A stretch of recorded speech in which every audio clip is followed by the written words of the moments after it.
अलीगढ़ में एक व्यक्ति ने केरोसिन डालकर एसएसपी ऑफिस पर आत्महत्या का किया प्रयास। अपने ऊपर जानलेवा हमले की पुलिस प्रशासन के पिछले 1 साल से कार्रवाई कराने को लगा रहा है चक्कर। एक सील फैक्ट्री दबंग व्यापारियों द्वारा खोले जाने की पीड़ित ने की थी शिकायत, जिसके बाद पीड़ित पर दबंग फैक्ट्री स्वामी ने फायरिंग कर जान से मारने का किया था प्रयास।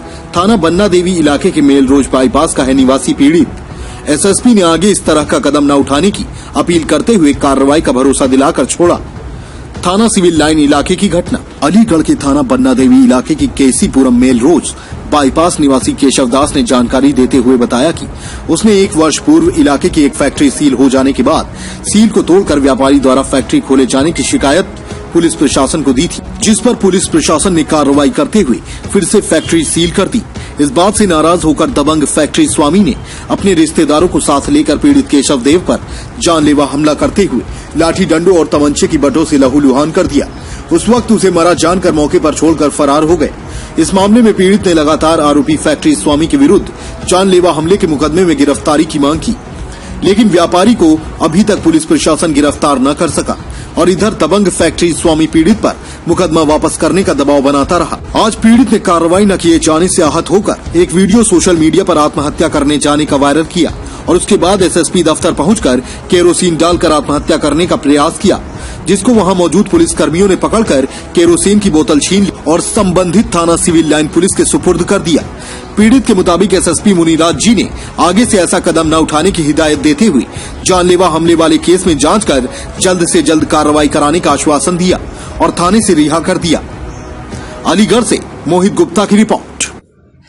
बहुत ही शोषण और पीड़ित किया जा रहा हूँ। शासन प्रशासन, अवैध कारोबारी, भूमाफिया राजेश गौतम एवं पीके गौतम, मुकेश गौतम और उनके नाते रिश्तेदारों के द्वारा मुझ पर 3 बार जानलेवा हमला हो चुका है।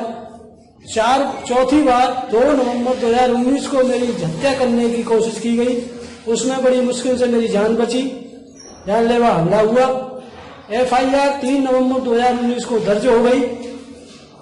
सैकड़ों बार मैंने एसएसपी, डीआईजी और सीओ और थाना प्रभारी से गिरफ्तारी की मांग की अपराधियों की, राजेश गौतम, पीके गौतम और उसके नाते रिश्तेदार जो शामिल है इस साजिश में, मगर कोई कार्रवाई नहीं की जा रही।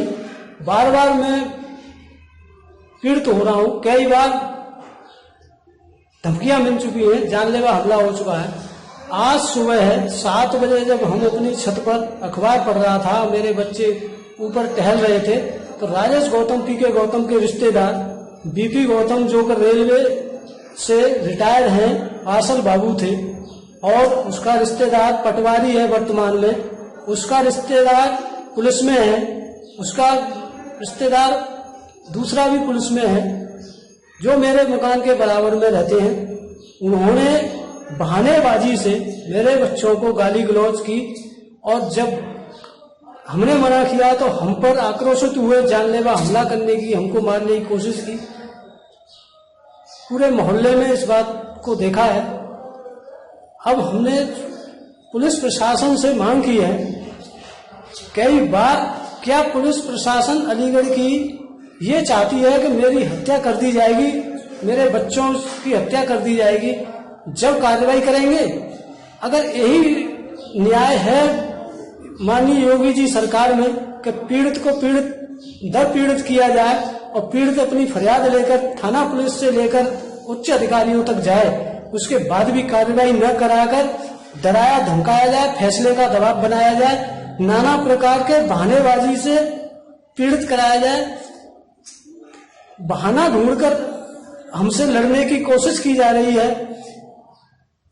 हमसे उलझने की कोशिश की जा रही है, मगर हम बड़ी सतर्कता से, नम्रता से काम ले रहा हूं। हम किसी से लड़ना नहीं चाहता हूं, न लड़ रहा हूं, क्योंकि मुझे मालूम है कि ये बहानेबाजी से मुझसे लड़ना चाहते हैं, मुझे उलझाना चाहते हैं, फंसाना चाहते हैं कि ये कैसे भी किसी बहाने से हमसे उलझ जाए, किसी नाते रिश्तेदार से उलझ जाए या मिलने जुलने वाले से उलझ जाए और हम पर फैसले का दबाव बनाया जाए।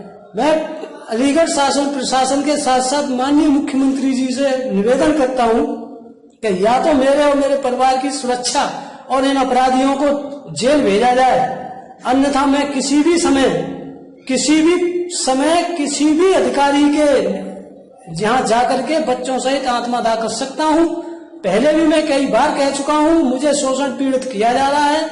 अगर मेरी नहीं सुनवाई होगी, अपराधी राजेश गौतम, पीके गौतम, मुकेश गौतम और उसके साजिश रचने वाले अवैध कारोबारियों को, रिश्तेदारों को रोका नहीं जाएगा, इनको जेल नहीं भेजा जाएगा, तो मैं किसी भी समय कभी भी अपने बच्चों सहित आत्मदाह कर सकता हूं। इसकी जिम्मेदारी उत्तर प्रदेश योगी सरकार की और जिला अधिकारी और एसएसपी अलीगढ़ और थाना प्रभारी की होगी और साथ साथ इन अपराधियों की। मेरी देश की जनता से यही अपील है कि मैं एक सामाजिक भ्रष्टाचार विरोधी सेना संगठन चलाता हूं, राष्ट्र हित में, देश हित में काम करता हूं, किसी द्वेष भावना से काम नहीं करता, आरटीआई एक्टिविस्ट हूं, आरटीआई का कार्यकर्ता हूं, भ्रष्टाचार के खुलासे करता हूं। उसे लेकर मुझे पिछले कई वर्षों से शोषण पीड़ित किया जा रहा है। 1 साल से तो मुझ पर 5 बार हमले हो चुके हैं, 6वीं बार मेरी जान लेने की कोशिश की गई। आज 19 मई 2020 को पुनः मुझसे मेरी हत्या करने की साजिश रची गई। कल शाम से ये साजिश रची जा रही है और आज सुबह उसका खुलासा हुआ है। मैं अलीगढ़ प्रशासन से मांग करता हूं, या तो इन लोगों को जेल भेजा जाए, अन्यथा मैं किसी भी समय अपने बच्चों सहित न्याय हित में, देश हित में इन भ्रष्टों के विरुद्ध आत्मदाह करने को मजबूर होऊंगा। जय हिंद, इंकलाब जिंदाबाद। पंडित केशव देव, राष्ट्रीय अध्यक्ष, भ्रष्टाचार विरोधी सेना, अलीगढ़। क्या नाम है आपका और क्या एसएसपी ऑफिस में घटना हुई थी, क्या है? पंडित केशव देव नाम है मेरा, राष्ट्रीय अध्यक्ष, भ्रष्टाचार विरोधी सेना, अखंड हिंदुस्तान एकता पार्टी का हूँ। मैंने एक अवैध फैक्ट्री की शिकायत की थी दिसंबर 2019 में और उस फैक्ट्री को एक बार सील कर दिया गया, फिर पुनः दोबारा उसकी सील तोड़ के चालू कर ली गई। राजेश गौतम की फैक्ट्री थी, मंगल विहार, प्रतिभा कॉलोनी, थाना बन्ना देवी क्षेत्र में। उसे लेकर के मुझ पर फैसले का दबाव बनाया, धमकियां दी। आज क्या हुआ एसएसपी ऑफिस में, आपने आज क्या करा? मैंने अपने ऊपर हुआ हमला में गिरफ्तारी की मांग को लेकर पिछले 7 महीने से कप्तान साहब से बराबर मांग कर रहा था। गिरफ्तारी न होने से दुखी पीड़ित होकर के आज मैंने वहाँ आत्मदाह की कोशिश की। अब क्या हुआ? अब जो है मुझे कप्तान साहब ने आश्वासन दिया है कि 2 दिन में अरेस्ट करके हम भेज देंगे और आप आगे से ऐसा ना करें और हम न्याय देंगे। आपको थाने लाया गया था? थाने लाया गया, थाने से मुझे यही कह के छोड़ा है कि आपको न्याय मिलेगा और आप आगे से ऐसा कोई कदम ना उठाएं। क्या आश्वासन दिया कप्तान ने? कि 2 दिन में हम गिरफ्तार करके उनको जेल भेज देंगे।